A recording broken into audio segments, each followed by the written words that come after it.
Hello friends, this is Karthik and welcome to KTT Trading. 11th December Wednesday, Nifty, Bank Nifty, other index ஓட post market update and technical levels பத்தின details பார்க்கலாம். Plus என்ன stocks வந்து volume rise ஆகியிருக்கு, இப்போ இருக்க current situations என்ன அப்படிங்கிறத ஒரு analysis பார்ப்போம். நிஃப்டியோட போஸ்ட் மார்க்கெட் க்ளோசிங் பார்த்தீங்கன்னா பெருசாக சேஞ்ச் இல்லை. ஸோ 600 to 700 இந்த ரேஞ்சுக்குள்ளார தான் பாஸ்ட் 3 டேஸாகவே. ஸோ மண்டே, டியூஸ்டே, வெட்னஸ்டே இந்த 3 நாளுமே நிஃப்டி ஆகட்டும், பேங்க் நிஃப்டி ஆகட்டும் பெருசாக ஒரு சேஞ்சஸ் இல்லை. ஒரு 100 பாயிண்ட்ஸில் ஒரு கன்சால்டேட் தான் பண்ணிட்டு இருக்காங்க. ஸோ இந்த மாதிரி மார்க்கெட் பெரும்பாலும் ஒரு டைட் ரேஞ்சில் கன்சால்டேட் பண்ணிட்டு இருந்தால் ஸோ ஃபர்தராக கண்டிப்பாக ஒரு பிக் ரேலி வரதுக்கு பாசிபிலிட்டிஸ் இருக்குது. ஸோ பிக் மூவ்மெண்ட் வரதுக்கு பாசிபிலிட்டிஸ் இருக்குது. ஸோ ஆப்வியஸ்லி இது எல்லாருக்குமே தெரிஞ்ச ஒரு விஷயம் தான். மார்க்கெட் ரொம்ப நாளாக ஒரே பிளேஸ்லேயே கன்சால்டேட்டில் இருந்துச்சுன்னா அந்த லெவல்லேருந்து பிரேக் ஆகும் பட்சத்தில் கண்டிப்பாக ஒரு எக்ஸ்பர்ட் மூவ்மெண்ட் வரும். ஸோ அந்த மூமெண்ட் அப்படின்னு பார்க்கும்போது இந்த சுச்சுவேஷன்ஸில் பார்த்தீங்கன்னா இந்த 3 டேஸுமே வந்து பார்த்தீங்கன்னா ஒரு பெருசாக சேஞ்ச் இல்லை. ஸோ இந்த 215 கேண்டிலுக்கு இன்சைட் ட்ரேட் நடக்கிறதுனால மார்க்கெட் எய்தர் 700 பிரேக் பண்ணி மேலே போக ஆரம்பிச்சதுன்னா ஆஸ் யூஷுவல் நம்ம ஆல்ரெடி டிஸ்கஸ் பண்ணியிருக்கிற இந்த வீக்லி லெவலான 24,980 வரைக்கும் போகிறதுக்கு பாசிபிலிட்டிஸ் இருக்குது. இல்லை once again 500 market break down பண்ணும் பட்சத்தில் நமக்கு கீழே இருக்கிற சப்போர்ட் அப்படிங்கிறத பார்த்தோன்னா 24,300 போகிறதுக்கான ஒரு பாசிபிலிட்டிஸ் இருக்குது. ஸோ ஏன்னா ஒரு 3 நாள் மார்க்கெட் ட்ரேட் ஆகலை. ஸோ ட்ரேட் ஆகும் பட்சத்தில் எய்தர் மேலே இருக்கிற 100 பாயிண்ட்ஸோ இல்லை கீழே இருக்கிற 100 பாயிண்ட்ஸோ மார்க்கெட் பிரேக் ஆகும் பட்சத்தில் கண்டிப்பாக மேலே போக பாசிபிலிட்டிஸ் இருக்குது. ஸோ ஓவரால் ட்ரெண்ட் அப்படிங்கிறது பார்த்தோன்னா ஸோ இந்த மந்தோட லெவல் ஆல்ரெடி டிஸ்கஸ் பண்ணியிருக்கோம் 24,800 அப்படின்ட்டு. இப்போது மார்க்கெட் வந்து அப்சைட் பிரேக் பண்ணிவிட்டு மேலே போகுது அப்படிங்கிற பட்சத்தில் ஸ்டாக்ஸும் நல்ல ஒரு ரேலி இருக்கும். பட் அந்த மாதிரி மார்க்கெட் போகுதுன்னா almost second week of the December வந்து முடிஞ்சிடும். So third week of the December அப்படின்னு பார்க்கும்போது இந்த ரேஞ்சுக்குள்ளாரே ஒரு கன்சால்டேட் இருந்து அண்ட் ஃபோர்த் வீக்கில் ஃபால் ஆக வாய்ப்பு இருக்குது. இது வந்து மேலே போகும் பட்சத்தில் இது என்னோட ஒரு சினாரியோ, நான் ஒரு திங்க் பண்ணி வச்சுருக்கேன். பட் இதுவே மார்க்கெட் ஒரு வேளை டவுன் சைடு கொடுத்துட்டு மார்க்கெட் மேலே போக ஆரம்பிச்சதுன்னா கண்டிப்பாக இந்த டிசம்பர் சீரிஸ் முடியும் போது நல்ல ஒரு ரேலியோடய முடியும். ஸோ எல்லா ஸ்டாக்ஸும் நல்ல ஒரு பாசிட்டிவ் கெயினோட முடியும். ஸோ எனிவே எப்படி இருந்தாலும் மார்க்கெட் பார்த்தோம் அப்படின்னா பாசிட்டிவ் பயாஸில் இருக்குது. ஸோ விழுந்தாலோ இல்லை நாளைக்கு பிரேக் ஆனாலோ மார்க்கெட் மேலே போகிறதுக்கான சினரி இருக்குது அப்படிங்கிறத இங்கே இருக்கிற டேட்டாஸ் வந்து அப்டேட் பண்ணுது. ஸோ எஃப்ஐஎஸ் வந்து அவங்க பை பண்ணுற லாங் ஆகட்டும், மார்க்கெட் ட்ரேட் ஆகிறதாகட்டும், மார்க்கெட் கிரிப்பாக ஹோல்ட் ஆகிறதாகட்டும் எல்லாமே ஒரு பாசிட்டிவ் பயாஸ் இருக்கிறத கிளியராக இண்டிகேட் பண்ணிட்டு இருக்குது. அண்ட் தென் பேங்க் நிஃப்டி பார்த்தோம் அப்படின்னா கிட்டத்தட்ட 53,200க்கும் 500க்கும் நடுவில் தான் 3 நாளாகவே ட்ரேட். ஸோ கம்பேர் டு நிஃப்டியை விட பேங்க் நிஃப்டி பார்த்தீங்கன்னா ஒரு டைட் ரேஞ்சில் ரொம்ப அழகாகவே ட்ரேட் நடந்துகிட்டு இருக்கு. எனிவே எந்த பக்கம் பிரேக் ஆனாலுமே ஆப்போசிட் பக்கம் அந்த பக்கம் போகிறதுக்கு நிறைய பாசிபிலிட்டிஸ் இருக்குது.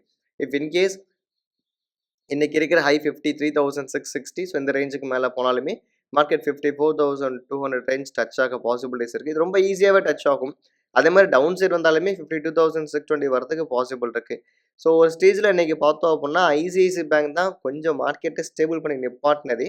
ஸோ ஐசிஐசி பேங்க் வந்து பார்த்தோம் அப்படின்னா இன்றைக்கி இன்ட்ராடே செஷனில் ஆல்மோஸ்ட் ஒரு பர்டிகுலர் டைமில் 1316 வரைக்கும் வந்துட்டு ஸோ கிட்டத்தட்ட அந்த 1316லேருந்து 1330 ஒரு 14 பாயிண்ட் பாசிட்டிவ் கான்ட்ரிபியூட் பண்ணதுனால தான் இன்றைக்கி ஓரளவுக்கு மார்க்கெட் 600 நல்லாவே ஹோல்ட் பண்ணி வச்சுருந்தாங்க. அதுக்கு முக்கியமான ரீசன் வந்து இன்றைக்கி ஐசிஐசி பேங்க் தான்.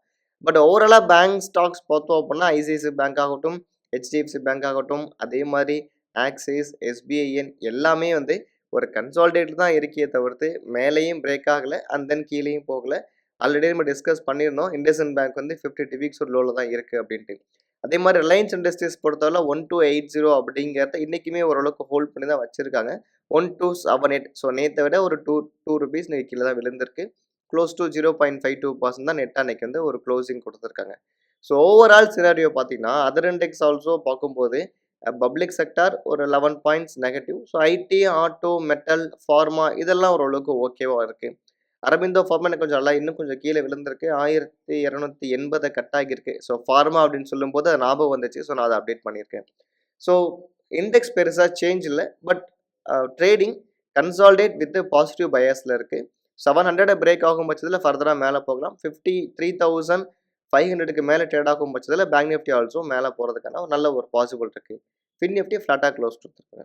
ப்ளஸ் இன்றைக்கி வால்யூம் வந்திருக்க ஸ்டாக்ஸ் அப்படின்னு பார்த்தோன்னா லோ பிஇ ஸ்டாக்ஸ் அப்படின்னு பார்க்கும்போது கண்டிப்பாக பிஎன்சி இன்ஃப்ராடெக் வந்து அப்டேட் பண்ணலாம். ஏன் இந்த பிஎன்சி இன்ஃப்ராடெக் அப்டேட் பண்ணுறோன்னா ஒரு ரீசெண்டா ஒரு ஆர்டர் வந்து கைய விட்டு போனதுனால ஒரு பெருசா ஒரு ஃபால் நடந்துச்சு பிஎன்சி இன்ஃப்ராடெக்ல.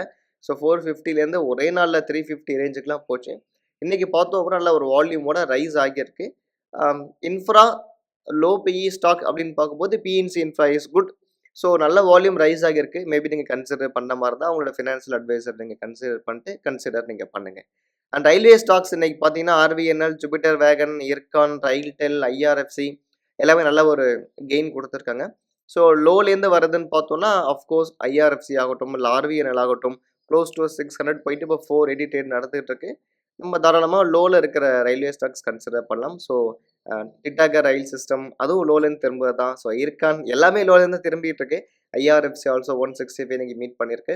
பட் எனிவே இந்த பிரைஸ் வந்து இன்னும் கொஞ்சம் சீப்பரா கிடைச்சதுன்னா, கண்டிப்பா ஒரு லாங் டர்ம் இல்ல 1 ஆர் 2 இயர்ஸ் ஹோல்ட் பண்ண மாரி இருந்தா, ஒரு பெட்டர் கெயின் கிடைக்கும். அத நீங்க பார்க்கலாம். ஸோ 21 ஸ்டாக்ஸ் இன்னைக்கு வால்யூம் கெயின் ஆகியிருக்கு. ஸோ லாஸ்ட்டா சில்பா மெடிகேர் லிமிடெட் ஆல்சோ கொஞ்சம் கெயின் குடுத்துருக்காங்க. ஸோ இப்போ இதுல எனக்கு புடிச்ச ஸ்டாக் அப்படின்னு சொல்லும்போது, ஸோ பிஎன்சி இன்ஃப்ராடெக், ஐஆர்எஃப்சிஸ் எனக்கு இதுல புடிச்ச ஸ்டாக்.